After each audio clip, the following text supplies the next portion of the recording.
Hey there, business owners. Are you struggling to get your business visible on Google?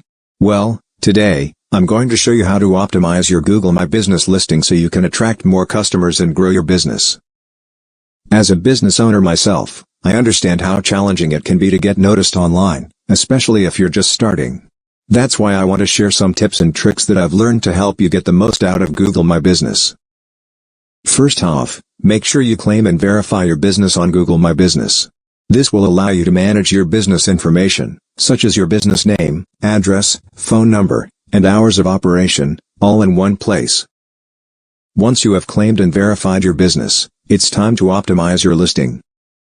Start by adding high-quality photos and videos that showcase your business, products, or services.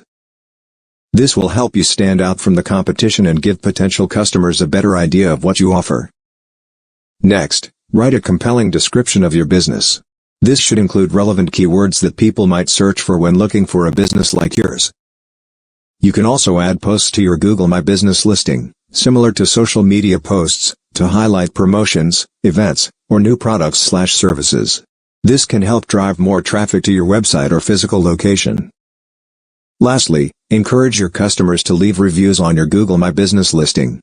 Positive reviews can help improve your visibility on Google and build trust with potential customers. That's it, folks. I hope these tips have been helpful in optimizing your Google My Business listing. Remember, Google My Business is a powerful tool that can help you get visible on Google, attract more customers, and grow your business. If you have any questions or feedback, feel free to leave them in the comments section below. And don't forget to hit the like and subscribe